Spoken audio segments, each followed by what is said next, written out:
মৰমৰ ছাত্ৰ-ছাত্ৰীসকল, আজি আমি বৃত্তৰ বিভিন্ন অংশৰ নামাকৰণ কৰিম কেনেকৈ চাবা। প্ৰথমতে আমি বৃত্ত এটা আঁকি লৈছো। যিটো বিন্দুত কেন্দ্ৰ কৰি বৃত্তটো আঁকা হয় সেইটো বিন্দুটোক কেন্দ্ৰবিন্দু বুলি কোৱা হয়। আৰু কেন্দ্ৰবিন্দুটোক আমি নামাকৰণ যিকোনো এলফাবেটেৰে কৰিব পাৰোঁ। গতিকে কোনটো কেন্দ্ৰবিন্দু? এইটো হ'ল কেন্দ্ৰবিন্দু। এইটো হ'ল কেন্দ্ৰবিন্দু। তে এইটো কেন্দ্ৰবিন্দুৰ নাম যদি O দিও তেতিয়াহ'লে আমাৰ এই কেন্দ্ৰবিন্দুটোক আমি O কেন্দ্ৰবিন্দু বুলি ক'ম। আৰু কওঁতে O কেন্দ্ৰীয় বৃত্ত বুলি আমি ক'ব পাৰোঁ। গতিকে নামাকৰণটো আমি এনেকৈ লিখিম। গতিকে কেন্দ্ৰবিন্দুটোৰ নাম কি হ'ব? O। পৰীক্ষাত তোমালোকে ইয়াতে চিত্ৰত কেন্দ্ৰবিন্দু বুলি দেখুৱাই দিব নালাগে। এতিয়া মই বুজাৰ কাৰণে তোমালোকক ইয়াতে কেন্দ্ৰবিন্দু বুলি লিখি দিছোঁ। তোমালোকৰ নামাকৰণ কৰিব দিলে তোমালোকে ইয়াতে ডাইৰেক্ট কেন্দ্ৰবিন্দু O বুলি দি দিবা। এতিয়া মই O দিছোঁ, তোমালোকে A, B, C, D যিকোনো এলফাবেট দি নামাকৰণ কৰিব পাৰা। বুজি পাইছানে? এতিয়া আমি চাওঁ ব্যাসাৰ্ধ। চাবা, আমি স্কেলেৰে কেন্দ্ৰবিন্দুৰ পৰা বৃত্তৰ পৰিধিৰ যিকোনো এটা বিন্দুলৈকে যেতিয়া আমি এডাল ৰেখাখণ্ড টানিম তেতিয়া সেইটো কোৱা হ'ব ব্যাসাৰ্ধ। এতিয়া যিকোনো টানিব পাৰা। তোমালোকে এটা বৃত্তত এটাতকৈ অধিক অগণন ব্যাসাৰ্ধ পাবা। গতিকে যোনফালে টানা তোমালোকৰ কথা। মই এইফালে টানি দিছোঁ। চোৱা, এই ৰেখাখণ্ডডালে কি কৰিছে? এইটো কেন্দ্ৰবিন্দু আৰু বৃত্তৰ পৰিধি যিকোনো এটা বিন্দু স্পৰ্শ কৰিছে। তোমালোকৰ এইটো নামটো মই অলপ এইফালে, তোমালোকে এতিয়া যিকোনো নাম দিব পাৰা। এইফালে ধৰি লোৱা, এইফালে দিছোঁ A। তেতিয়াহ'লে এই ব্যাসাৰ্ধটোৰ নাম হ'ব OA। গতিকে আমি লিখোঁ। তোমালোকে যাতে পাহৰি নোযোৱা তাৰ কাৰণে মই ইয়াতে লিখি থৈছোঁ। এইটোৰ নাম কি হ'ব? ব্যাসাৰ্ধ। এনে ব্যাসাৰ্ধ বুলি ক'ম। আৰু ব্যাসাৰ্ধডালৰ নাম হ'ব OA। গতিকে চোৱা, ব্যাসাৰ্ধডালৰ নাম কি পালোঁ? OA। তোমালোকে এটাতকৈ বেছি ব্যাসাৰ্ধ আঁকিও নামাকৰণ কৰি দেখুৱাব পাৰা। বা চিত্ৰ যদি দিয়ে এটাতকৈ বেছি নামাকৰণ কৰিবলৈ বা আঁকি দিয়ে তেতিয়াহ'লে তোমালোকে তেনেকৈ এটাতকৈ অধিক নামাকৰণ কৰিব লাগিব। কিন্তু মনত ৰাখিবা, এডাল ব্যাসাৰ্ধৰ এটাই নাম থাকিব, বেলেগ নাম হ'ব নোৱাৰে। যেনেকৈ OA এইটো ব্যাসাৰ্ধ আছে, ইয়াত তোমালোকে Oৰ পৰা A বিন্দুলৈকে গৈছে। গতিকে এইডাল ব্যাসাৰ্ধৰ নাম OA হ'ব, বেলেগ হ'ব নোৱাৰে। যদি নামটো ইয়াতে এৰ ঠাইত যদি P, Q বা তেনেকৈ দিয়া তেতিয়াহ'লেহে সলনি হৈ যাব। ইয়াৰ পিছত মই উদাহৰণত তোমালোকক আৰু দেখুৱাই দিম, তেতিয়া ভালকৈ বুজি পাবা। চোৱা, আঁকিবলৈ অসুবিধা হোৱাৰ কাৰণে মই নামটো অকণমান ইফালে লিখি দিছোঁ। এতিয়া আমি চাম ব্যাস। ব্যাস কেনেকুৱা হ'ব? তোমালোকে ইয়াৰ পৰাও ব্যাস আঁকিব পাৰা বা ডাইৰেক্ট মই আগতে দেখুৱাই দিছোঁ, নহ'লে বুজি নাপাবা। এতিয়া তোমালোকে চোৱা, নামটো মই অলপ এইফালে লিখি দিছোঁ আঁকাৰ সুবিধাৰ কাৰণে। তোমালোকে চাবা ব্যাসটো কেনেকৈ আঁকি আছোঁ। কেন্দ্ৰবিন্দুৰ মাজেৰে যাব লাগিব আৰু পৰিধিৰ দুইফালে যিকোনো এটা বিন্দু কি হ'ব লাগিব? সংযোগ হ'ব লাগিব। এইটো হৈ গ'ল ব্যাস। গতিকে এনেকুৱা ব্যাস তোমালোকে কেইডাল আঁকিব পাৰিবা? নিশ্চয়কৈ এটাতকৈ অধিক। এইফালেও আঁকিব পাৰিম, এইফালেও আঁকিব পাৰিম। এনেকৈ গৈ পেলাই তোমালোকে অসংখ্য ব্যাস আঁকিব পাৰিবা, যেনেকৈ আমি ব্যাসাৰ্ধডাল আঁকিছোঁ। তোমালোকে এটা কথা লক্ষ্য কৰিছানে?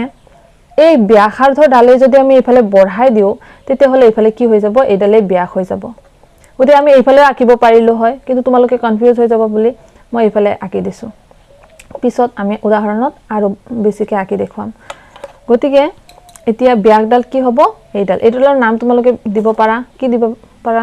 ধৰি লোৱা XY দিওঁ আমি। তোমালোকে এইফালে নাকি এইফালেও আঁকিব পাৰা।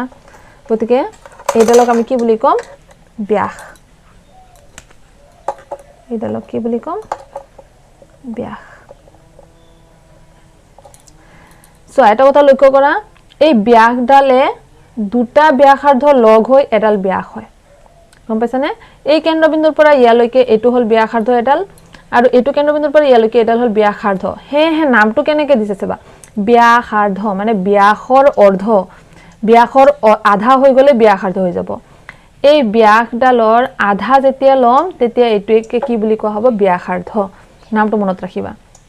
যেতিয়া পৰিধিৰ দুই বিন্দু সংযোগী ৰেখাখণ্ড কেন্দ্ৰবিন্দুৰ মাজেৰে যায় তেতিয়া হেতু কোৱা হয় ব্যাস আৰু যেতিয়া কেন্দ্ৰবিন্দু আৰু পৰিধিৰ যিকোনো এটা বিন্দু সংযোগ কৰে হেতু হ'ব ব্যাসাৰ্ধ বা ব্যাসৰ অৰ্ধ তাৰ মানে গতিকে আমি এতিয়া নামাকৰণ কৰো ব্যাসডাল গতিকে ব্যাসডাল কি পালো xy এতিয়া তোমালোকে চিত্ৰটোৰ পৰা ব্যাসাৰ্ধ আৰু দুটাৰ নাম লিখিব পাৰিবা কেনেকে এই দুডাল ব্যাসাৰ্ধ পালো গতিকে আমি আৰু দুটা নাম লিখি দিও ব্যাসাৰ্ধ কি হ'ব OY আৰু OX গতিকে OX ব্যাসাৰ্ধ এডাল পালো আৰু কি পালো OY ব্যাসাৰ্ধ গতিকে তিনডাল ব্যাসাৰ্ধ হৈ গ'ল আমাৰ দেখিছানে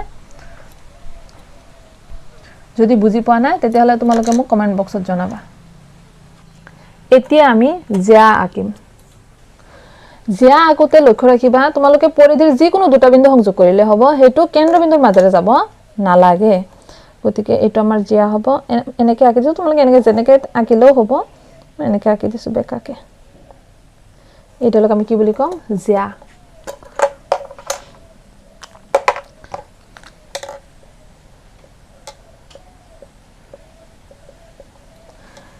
এই জ্যাডালৰ নামকৰণ কৰি দিও কি নাম দিবা তোমালোকে চাবা নাম দিও AB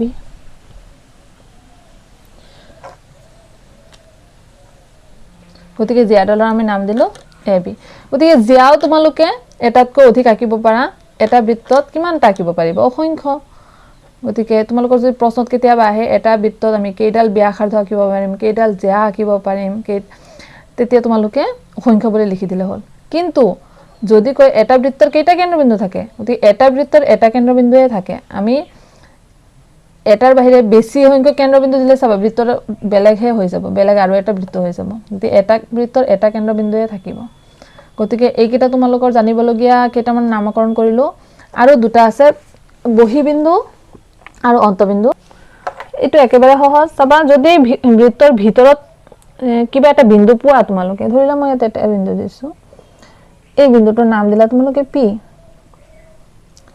তেতিয়া হলে এইটো বুজাব যে আমাৰ অন্তবিন্দু গতিকে অন্তবিন্দু কি হ'ব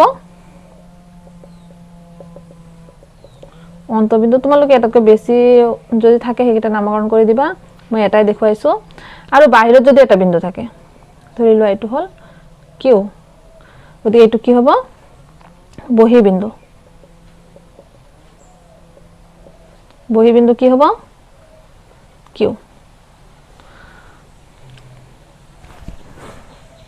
আৰু যদি কয় বৃত্তৰ ওপৰত থকা বিন্দু তেতিয়া আমাৰ বৃত্তৰ পৰিধিৰ ওপৰত বুজাব তেতিয়াহলে ইয়াতে মই এটা বিন্দু দিছো ইয়াতে ধৰিলো এইফালে দিছো তো ধৰিলো R গতিকে এইটো বিন্দুৱে বুজাব বৃত্তৰ ওপৰত থকা বিন্দু গতিকে বৃত্তৰ ওপৰত থকা বিন্দু কি হ'ব R তো বুজি পাইছানে এতিয়া আমি চাম বৃত্তৰ বাকি থকা অংশবোৰৰ নামকৰণ চাবা বৃত্ত এটা দুটা বিন্দুৱে বৃত্ত এটা একে সময়তে দুটা চাপত বিভক্ত কৰে এতিয়া ধৰি লোৱা আমি নাম দিও দুটা বিন্দুৰ A আৰু B ইফালে A দিলো এইটো বিন্দুৰ নাম দিলো B এতিয়া এৰ পৰা B লৈকে এই যিটো চাপ পাইছো এইটো কোৱা হয় AB বৃত্ত চাপ গতিকে বেছি ভালকৈ বুজিবলৈ আমি ইয়াতে আৰু এটা বিন্দু লৈ লও নাম দি দিও C এতিয়া তোমালোকে বুজি পাবা এইটো যেটো ধেনুৰ আকাৰৰ এটা কাৰ্ভ দেখা পাইছো হেতুৱে হল কি চাপ গতিকে দুটা ভাগত কেনেকৈ ভাগ কৰিছে চোৱা এইটো এটা ভাগ এইটো এটা ভাগ গতিকে এইটো ভাগ এতিয়া বুজি পালা ACB গতিকে আমাৰ কেনেকুৱা হ'ব এনেকুৱা ধৰণৰ যেটো বক্ৰ অংশ আৰু বাকি থকা অংশটো এইটো বুজাবলৈ আমি আৰু এটা নাম দি দিও ধৰি লোৱা D গতিকে এতিয়া ধৰিব পাৰিছানে এই প্ৰথম যেটো চাপ হেতু হল সৰু চাপ আৰু এইটো হল কি ডাঙৰ চাপ গতিকে এইটা আমি নামকৰণ কেনে কৰিম চাপ দুটা ACB টো কোৱা হ'ব লঘু চাপ যেটো সৰু হেতুক লঘু চাপ বুলি কোৱা হয় আৰু যেটো ডাঙৰ হেতু কোৱা হ'ব গুৰু চাপ গুৰু মানে ডাঙৰ লঘু মানে সৰু মনত ৰাখিবা গতিকে আমি চাও গতিকে লঘু চাপটোৰ নাম কি দিম ACB আৰু চাপটোৰ চিহ্ন আমি এনেকুৱা বক্ৰ এটা দিও ইয়াৰ ওপৰত আৰু ডাঙৰ চাপ বা গুৰু চাপটো কি হ'ব এ ডি বি আৰু এইটো এনেকুৱা এটা বক্ৰ হ'ব এটোৱে চাপ বুজাব এতিয়া এইটো চিত্ৰলৈ মন কৰা এইটো বৃত্তত ভিতৰৰ ৰং কৰা অংশখিনি দেখা পাইছানে তোমালোকে এই পৰিধিটোৱে যিমানখিনি বাউণ্ডাৰী কভাৰ কৰি আছে তাৰ মানে যিখিনি অংশ আগুৰি আছে সেইখিনি অংশই হ'ল বৃত্তটোৰ অন্তৰ্ভাগ আৰু বাহিৰৰ অংশখিনিক বহিৰ্ভাগ বুলি কওঁ এই বৃত্তৰ পৰিধিটোৱে যিমানখিনি অংশ আগুৰি আছে সেইখিনিয়ে হ'ল বৃত্তৰ ক্ষেত্ৰ বুজি পাইছানে তাৰ মানে বৃত্তৰ অন্তৰ্ভাগৰ যিখিনি পৰিধিটোৱে আগুৰি আছে ভিতৰৰ অংশখিনি ৰং কৰা অংশখিনি গোটেইখিনি কি হ'ব বৃত্তটোৰ ক্ষেত্ৰ বুলি কম বা অন্তৰ্ভাগৰ বৃত্ত ক্ষেত্ৰ বুলি কওঁ গতিকে অন্তৰ্ভাগ কি বুলি কওঁ বৃত্ত ক্ষেত্ৰ চাবা অকল এইখিনি অংশ নুবুজাব কিন্তু গোটেই অংশখিনিয়ে বৃত্ত ক্ষেত্ৰ বুজাই আছে সেইটো লক্ষ্য ৰাখিবা মই চিন দিওঁতে গোটেইখিনি এনেকৈ দেখুৱাব নোৱাৰো সেইকাৰণে এনেকৈ ৰং কৰি দিয়া হৈছে এতিয়া এইটো চিত্ৰলৈ মন কৰা এইটো হ'ল ও কেন্দ্ৰীয় এটা বৃত্ত কেন্দ্ৰবিন্দুটো ও নাম দিছো এতিয়া চোৱা এই ও কেন্দ্ৰ বৃত্তৰ পৰা এইডাল ৰেখা ব্যাসাৰ্ধ আৰু এইটো ব্যাসাৰ্ধ হয় যিখিনি অংশ আগুৰি আছে এইটো নাম দিও ধৰি লোৱা এ আৰু এইটো নাম দিও বি এই বিন্দুটো চোৱা এ বি চাপ আৰু ও এ আৰু ও বি ব্যাসাৰ্ধ দুটালে যিখিনি অংশ আগুৰি আছে সেইখিনি কোৱা হয় বৃত্তকলা কি বুলি ক'লো এই লঘু চাপ লঘু মানে সৰু চাপটোৱে এই ও এ আৰু ও বি ব্যাসাৰ্ধৰ একেলগে যিখিনি অংশ আগুৰি আছে সেইখিনি কি কোৱা হয় বৃত্ত এইখিনি কি কোৱা হ'ব বৃত্তকলা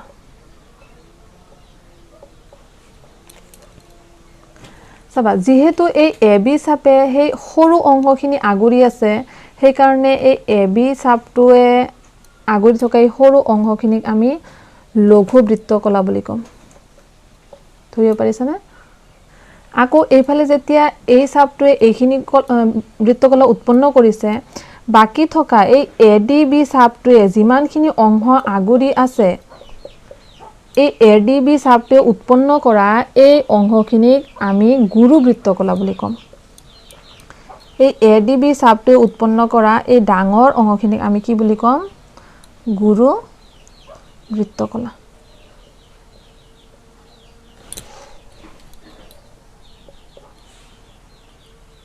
গতিকে ইয়াৰ আমি নামাকৰণ কেনেকৈ কৰিম চাবা গতিকে সুবিধাৰ কাৰণে আমি ইয়াতে এই লঘু বৃত্তচাপটোত আৰু এটা নাম দি দিছো এটো হল সি গতিকে আমাৰ এই সৰু বৃত্তকলাটোৰ বা লঘু বৃত্তকলাটোৰ নাম কি হ'ব আমি কেন্দ্ৰবিন্দুৰ পৰা ষ্টাৰ্ট কৰিম যিখিনি এইখিনি আগুৰি আছে ও এ সি বি হ'ব আমাৰ লঘু বৃত্তকলা আৰু গুৰু বৃত্তকলা কি হ'ব তোমালোকে ক'ব পাৰিবা ও এ ডি বি হ'ব আমাৰ এই ডাঙৰ অংশখিনি বা গুৰু বৃত্তকলা এতিয়া চোৱা এই চিত্ৰটোত তোমালোকে এই এ চি বি চাপটোৱে এইখিনি অংশ উৎপন্ন কৰিছে দেখা পাইছা এই যিখিনি অংশ আগুৰি আছে এই জিয়াডালৰ লগত এইখিনি অংশ কোৱা হয় বৃত্তখণ্ড কি বুলি কোৱা হয় বৃত্তখণ্ড চাবা এইখিনি অংশ সৰু এচিবি লঘু চাপটো এইখিনি অংশ উৎপন্ন কৰাৰ কাৰণে এইটো কোৱা হয় লঘু বৃত্তখণ্ড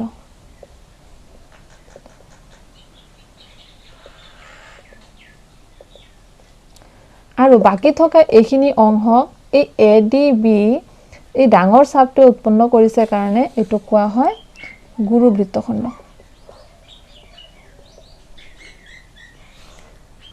ইয়াৰ আগত যেনেকৈ তোমালোকে বৃত্তকলা পাইছিলা তাতে আমাৰ কেন্দ্ৰবিন্দুৰ পৰা উৎপন্ন হৈছিল কিন্তু এইটো কেন্দ্ৰবিন্দু উৎপন্ন নকৰে এইটোৱে জিয়াই উৎপন্ন কৰে গতিকে এ বি জিয়াডালৰ লগত এচিবি চাপটোৱে যিখিনি অংশ আগুৰি আছে সেইখিনি লঘু বৃত্তখণ্ড আকৌ এ বি জিয়াডালৰ লগত এই এ ডি বি চাপটোৱে যিখিনি অংশ আগুৰি আছে ডাঙৰ অংশখিনি গুৰু বৃত্তখণ্ড বুলি কোৱা হয় এতিয়া চাবা এইটো চিত্ৰলৈ মন কৰা এই এ বি ব্যাসডালে এই বৃত্তটোক দুটা ভাগত ভাগ কৰিছে এটা আমি ও নাম দিও কেন্দ্ৰবিন্দুটোৰ গতি এ বি ব্যাসডালে কি কৰিছে এই বৃত্তটোক দুটা অৰ্ধ সমান ভাগত ভাগ কৰিছে সদায় এডাল ব্যাসে এটা বৃত্তক দুটা সমান ভাগত ভাগ কৰে আৰু হেহে এই অংশ দুটা কি বুলি কোৱা হয় অৰ্ধবৃত্ত এইটো এটা অৰ্ধবৃত্ত এইটো এটা অৰ্ধবৃত্ত এইটো এটা কি অৰ্ধবৃত্ত